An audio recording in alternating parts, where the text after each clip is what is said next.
Well, we got this Lucifer's Saliva here. Basically, I don't even look forward to this beer.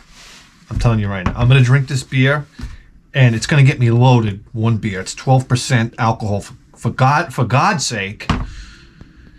And then, basically, I'm going to go in the house, and by the time it wears off, I'm going to have to go pick up my kid from school. And then I'm going to have, like, a flash hangover.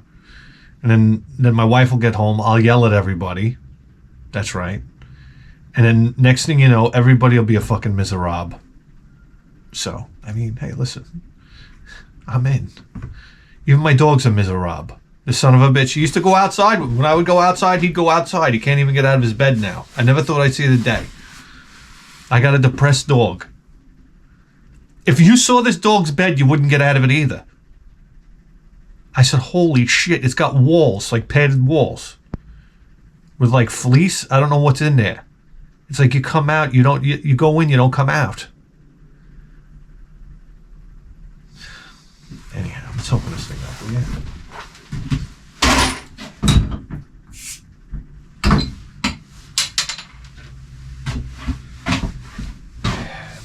My dog's dog bed would be the opposite of the Thunderdome. Whatever that would be. The polar opposite. The Comfort Dome. Guys, we got the heater on over here. I regret to tell you, I've done this a few times. Like when I'm finished with the show, I forget to unplug the heater. And then I come out here like 2 days later and I'm like, oh, the heater's still on. That might reflect in the electric bill at the end of the month. What am I going to tell you?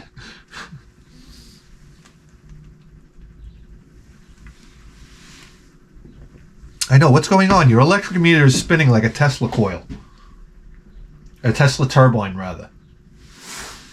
Enough about my problems. Guys, you have problems. They're right here. Let's get to them. Okay, here we go. I love when I get the War and Peace emails. You already like hang on to your hats here. Hey, Jesse, it's the prison guard with the ex-stripper wife. I appreciate you keep the show going. So a young guy who just started at the joint I work at inherited a 1997 GMC 2500 from his grandfather. It's nice. The kid goes out and buys a $50K new truck and needs a down payment, so he calls me to try to sell the truck. I was mildly interested, thinking I'd like a small travel trailer and I'm avoid spending more than $20K on a truck to tow it with. He offers me the truck for $6,000. Done deal. Done deal. It's got 50,000 miles on it, a pickup truck. That truck is like $20,000 here on Long Island. Are you fucking nuts?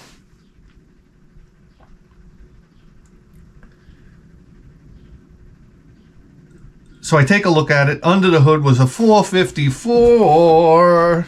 Guys, the magical 454. The 454, if people don't understand, is probably the greatest drag racing engine of all time. Yes, I know.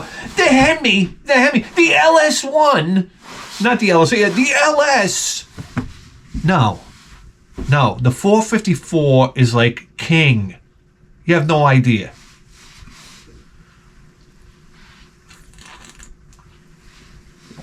The ease of working on it, the amount of different cars it can go into, the amount of horsepower it can make.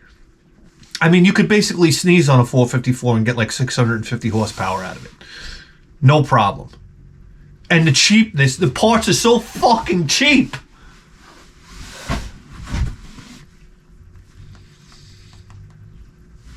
Oh my God, the 454 has the porcupine. The porcupine valves, right? The canted valves. Very cool motor. Very cool motor. 54, which would be cheaper to work on than a diesel, less boring than a 350. That's right. It sounds great with stock exhaust. I offered him 5.5 and he left the truck with me. I offered him 5.5K and he left the truck with me. It has 110,000 miles that his grandfather put on and all the service records. How did it go from having 50,000 miles?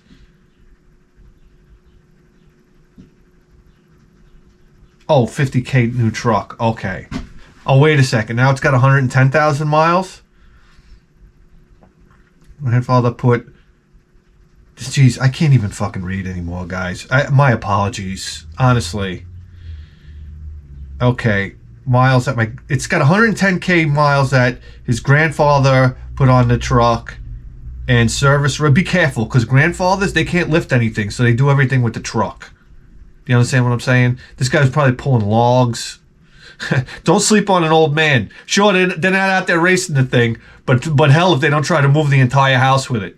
Yeah, we'll put the house over here, honey. That's right. Hold on, let me shift this automatic transmission, R400s, which are known for fucking burning out from towing.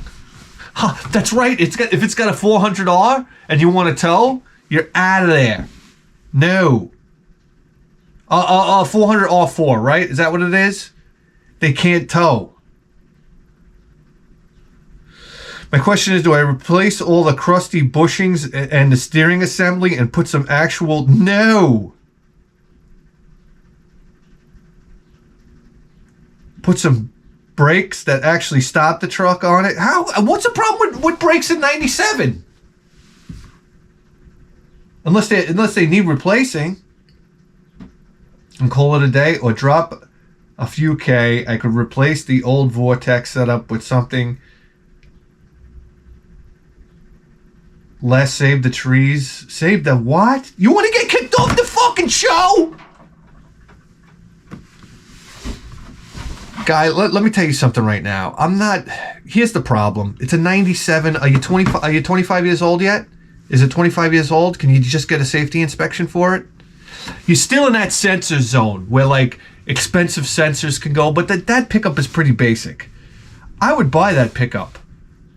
I don't like new pickup trucks.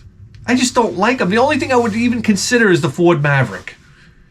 Because you could get 40 miles to the gallon out of it, and it's a $20,000 truck, and it's brand fucking new, and you can concentrate on a different project. The thing's fucking 20 grand. You can't really look down at that. And it's got room in the back. It's got a fucking little shitty cab on the back, I know. Listen, you might as well have a cunt between your legs when you drive it, because there's nothing manly about it. But for some reason, it calls to me. It's calling to me. And you can get it with the EcoBoost V6 and, like, suck my dick. I'm not putting another penny into the thing. I want it 20 grand. Give me roll-up windows. I want it as simple and as agricultural as possible. That's how I want my pickup truck. Why can't somebody make that shit? It's gotten to the point where you spend less than 60 grand for a pickup truck. Like, are you kidding me? What's going on here? Buy the truck for $5.5 grand. Come on. And don't fix anything that isn't broken. You're being an asshole right there with that one.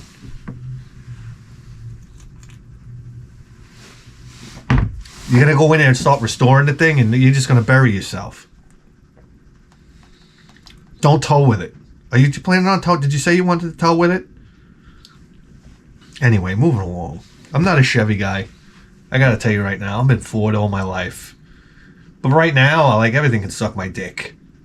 All of it. I want an old pickup truck from the 60s, to be honest with you. But I already have this car from the 60s. I can't put two of those cars out there, okay? My wife will just walk right out the front door. Because if with old car, it's always something. It's like, you want to take the old pickup truck to my mother's house? Hold on, I got to adjust the points. Got a matchbook before we leave? Or we pull over to the side of the road. She's like, what's wrong? Oh, it's the vapor lock, and the carburetor. The fuel boils, and we got to wait a few minutes for it to cool down. And she's like, really? Where's the air conditioner? All right, can I Bluetooth in this thing? And you're like, no, I'm a complete loser. So you got to have one nice car and one complete piece of shit that makes you happy. You have one car and a car that makes you happy. That's how life works. Get your wife off your back. You're fucking out of here, pal. How long we got to stay on this? Wait a second. I took a screenshot. Somebody sent me an advice question through Patreon. Don't do that. Because then I got to take a screenshot. You're making my life miserable here. And then I forget about it. That's the thing. I don't want to forget about your thing.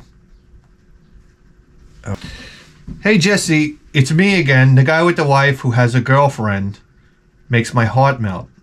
So now God damn you.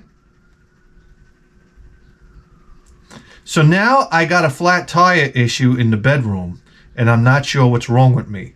I've had this problem with multiple previous women. Just happens I never know why. Now my wife is taking it out on herself. Yeah, that's a big problem. It's a big problem. Basically, you got a flat tire because it was her fault. Okay? I mean, at least that's what we got to tell ourselves, right? Here we go. She's taking it out on herself. She feels like I'm not attracted to her. She regrets ever bringing up the girlfriend situation. She feels like it's damaged me or something. She is super depressed over, and nothing seems to get her out of the funk. To combat my problem, I went to the doc, got Viagra, and he said to take a couple times to build your confidence back. Bada bing, bada boom. You're normal again. You're out of here. Problem is, she found out. She found them. She found the Viagra? How could you be so careless? How could you be? You don't let this is like Bithead 1000 rule number 1. You don't let your wife find your Viagra.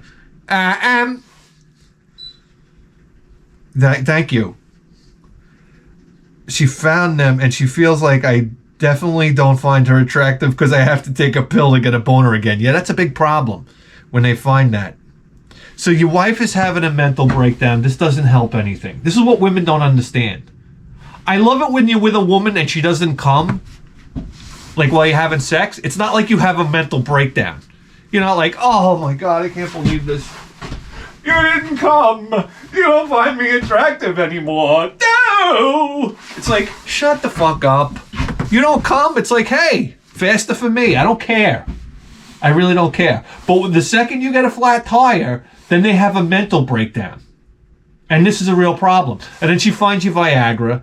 Now you're embarrassed, number 1. I'm sorry. Any man that gets caught with Viagra, if you're not ashamed of yourself, start being ashamed. I'd be ashamed. And your wife is looking at you like, what kind of man are you? She's holding this bottle of pills. Like, you gotta take pills to fuck me? It's like, yeah, we're married. Don't you understand? That's like erectile dysfunction. Fucking Grata. How do you say that? I don't know. This is major league erectile dysfunction. A man was not designed to fuck the same woman for the rest of his life. It's completely depressing. You understand? If you get erectile dysfunction, it just means you're a normal man. You're the healthiest man alive, as a matter of fact. So this is going to take time. And it's horrible because the next time you have sex with her, you're like, oh my God, what if she reacts like that again? And you guys start building up monsters in your head. She thinks you don't find her attractive. You go in there thinking we're going to have this problem again. So you're fucking sitting there like this. You're like, Carmen Electra, Gwen Stefani for some reason or other. I don't know why. Back in the day. Now I don't find her attractive anymore. You're like, It's a nightmare from planet hell. I'm here to tell you. And you can't talk to anybody about it because, no guy's going to admit to you that he can't get his dick up. So you can't even talk. Bill, I got a flat tire last night. Oh, yeah? Take it down to Mavis, John. Like, no, I don't think you understand what I'm saying, Bill. My dick, it's flopping over. It won't go up. And you're like, oh, geez, John. Wow. I never had that problem. Yeah, we know. You never did. No, of course not. I love guys. Never did that. I know it's too much of an ego. It busts up the ego. You can't admit you got a soft dick once in a while. So that's it. Your task now is you got to give it a little bit of time. And this is like nightmare time. Because when you go back in there, it's going to be so hard to go back into the bedroom. And now you have this pressure. I gotta go knock one out of the park. You know what I mean? We gotta, straighten this ship out. So it's just a tremendous amount of mind pressure and whatnot. So you're gonna have to pop those Viagra. You gotta take that bottle and say, God damn it, I'm done with this. And then like throw it down into the bottom of the trash can. And then when she goes out to her mother's house that night because she doesn't want to see your face, you dig it out of the bottom. And then you take your Viagra, you bang her out. That's it. It takes one good bang and everybody's back to normal. Stop letting your mind be so ridiculous. Cut out all the negative thoughts. And then you get to that wonderful place where you almost hope your dick goes soft during sex just to make things more interesting. Think about it that way. Guys, you guys are getting like, this is terrific advice. You're the fuck out of here. I'm glad I remembered that one because I saved that one in my pictures. Yeah, this is what I have in my photo album. Well, let's get back to business here. What's this guy asking me? I've always wanted to buy a classic car, fix it up, but it looks like I'm getting priced out of the market completely. Around 5 years ago, you'd see a lot of 74 through 81 Camaro Firebird projects in my area for around $5,000. Yeah, good luck now. Imagine that, 74 to 81. Like, how, what? Camaro, what? Who was thinking about that? Now a rusty piece of shit with no motor or tranny is all you get for that money. Just like what happened to video games at garage sales. That's right. It's exactly the same thing. But you got to understand why people are buying classic cars right now. They're buying classic cars because, let's face it, the U.S. dollar is about to fucking, I don't know, if it hasn't imploded already, it's about to really implode. I don't know if you know this, right? With sanctions, gas prices going up, a complete moron president, this type of thing. Okay? You cannot run a country any worse than this. So it's only natural for the dollar to tank. So people with money, they're taking their money and they're buying things that aren't going to lose value. You're going to buy an old car, it's not going to lose any value. So if I have $100,000, I'm not throwing it in the stock market right now. I'm going to buy a fucking 428 Super Cobra Jet Mustang. I'm going to buy a Boss 302 Mustang. I'm fucking cool. 429, 68 with a 429, fucking top load of 4-speed. Put it in the garage, drive the thing once in a fucking while, actually enjoy your $100,000 on 4 wheels, take care of it, and then flip it for $250,000 in another 10 years, because that's exactly what's going to happen. Go out and buy yourself a fucking 442, you know? So, you got to stop looking at it as they're so expensive, because if you're going to buy one, it's going to be a lot more expensive moving forward, especially the way this fucking country's going. So that's why they're so expensive. And if you don't like it, then you got to change hot rodding altogether, because hot rodding isn't buying old cars anymore and fixing them up. If you think hot rodding is going out there and buying a GTO, you're wrong. If you think it's buying a 1960s Mustang, it's not that anymore. Hot rodding now is probably going back and buying some of the least desirable cars you could ever imagine. Because I got news for you, even the 87 Thunderbirds are getting valuable. There's a new style of Thunderbird going. Thunderbird. There's a new style of hot rod coming around. And it's whatever's the least expensive and you make it go fast. That's what it's always been. That's why things went to tuner cars. 4 cylinders, turbos, that type of thing. I always thought of Miata. I always thought Miata was a cool build, even though nobody thinks Miatas are cool whatsoever.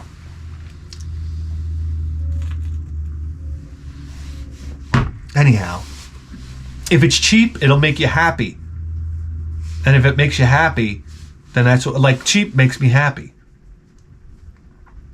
So that's part of my endeavor with this automobile. Like, a lot of people say, what are you going to do? Paint job? Restore it? I'm like, no.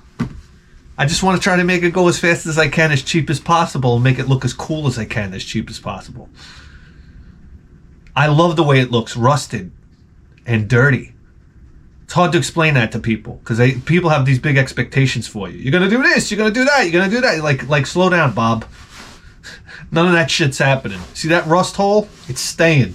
I like it. It's called Americana.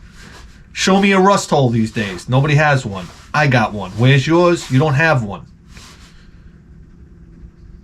You think it's ugly? I think it's beautiful. To me, this car is the perfect representation of the stage that America's in right now. Rusted and dilapidated.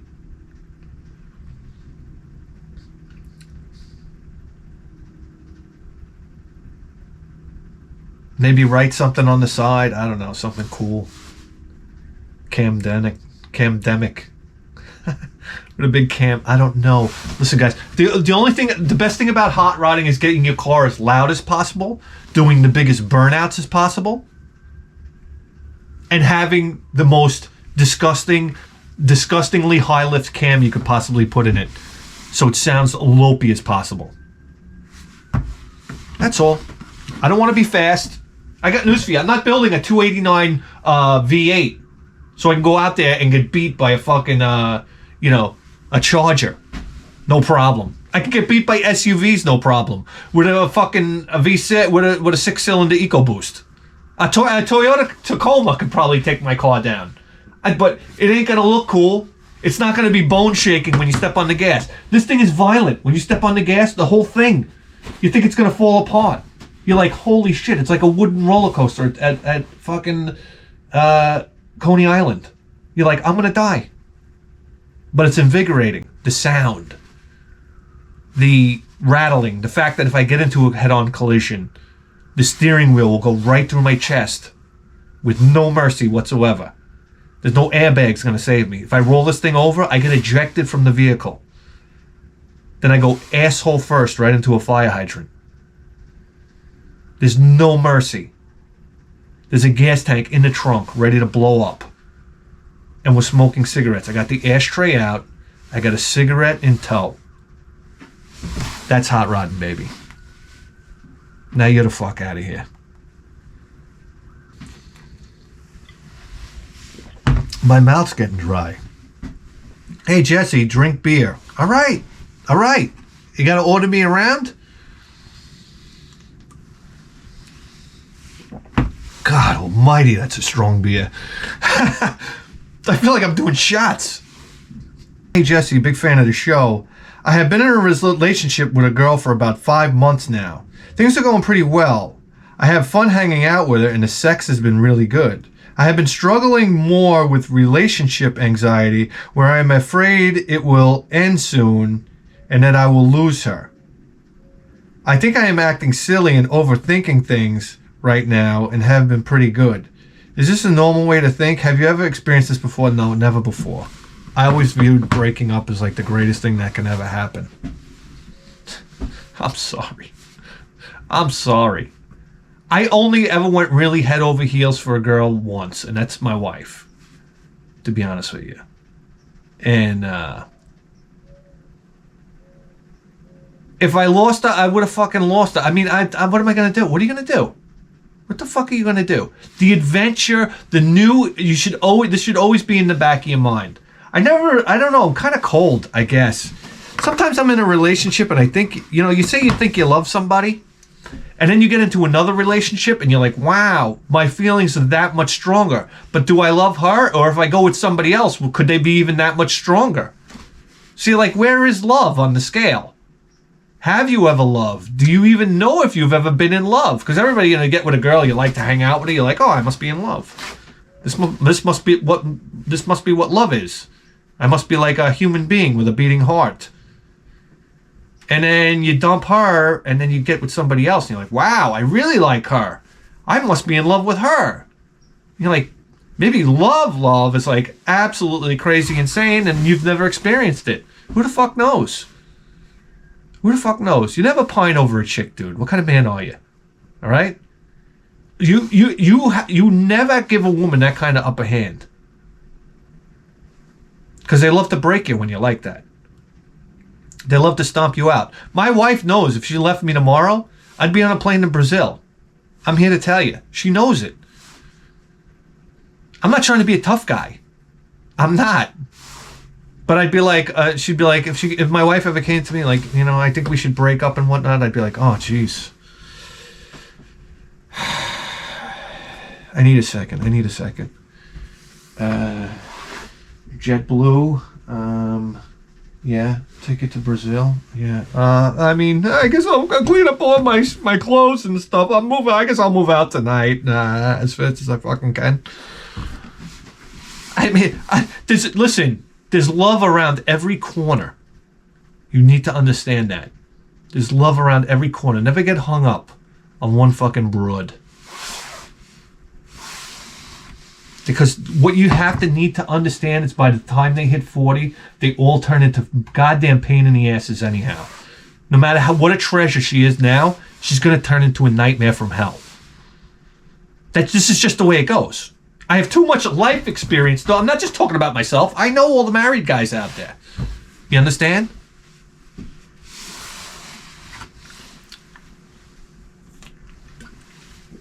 Your wife's going to turn into an insane person. Well, that girl is going to turn insane one day. So it's best to just like recycle every 2 years. I don't know. Never give a woman that upper hand, though, for crying out loud. Get out of here. Put yourself together.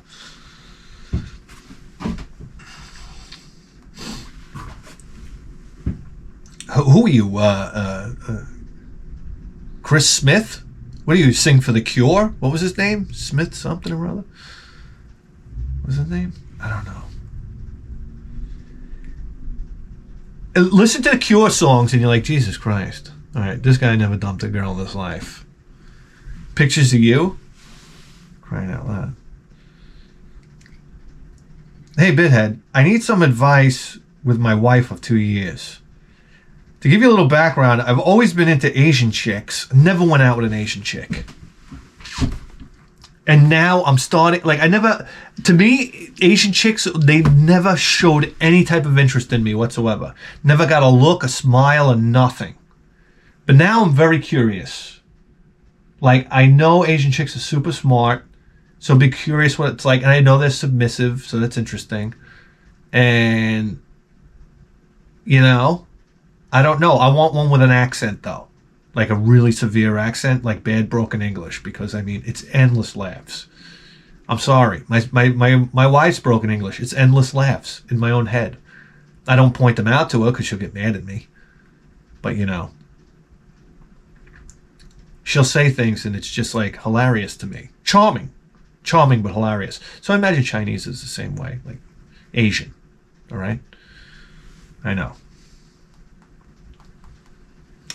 But I see Asian women and I say, I wonder what that would be like. I was lucky enough to marry a beautiful Japanese woman. Who's Japanese? Watch out. Watch out for those Japanese women. They are sharp as tacks, man. They're like German women. That's why you see all this crazy porn from places. Listen, German women are very smart. I'm here to tell you. And Japanese women are very smart too. These come from countries of engineers, severe engineers. Okay? So whenever you get these really like super duper intelligent countries, you get insane porn.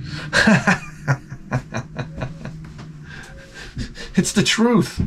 My problem is that as the stereotypes go, Asian women tend to be very submissive. This can be good and bad depending on the context. My issue is in the bedroom. She is very timid, and I want her to be more rough and dominant. And no, then you guys aren't made for each other. You're not made for each other. Stop it. That's one thing you can't change. This is so built into your DNA. Like, no.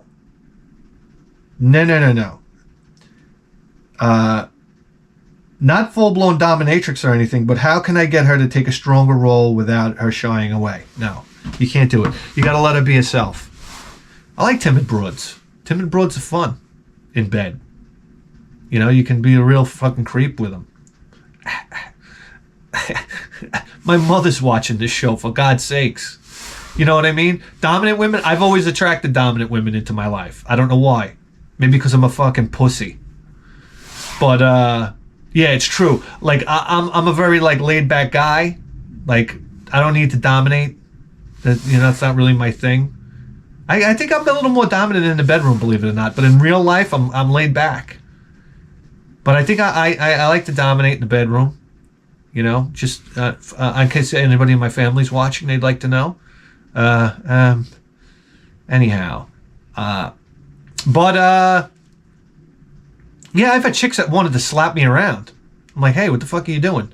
I remember being with a chick, she got on top of me and was like riding, and she started slapping me in the face. I was like, I'm not really down.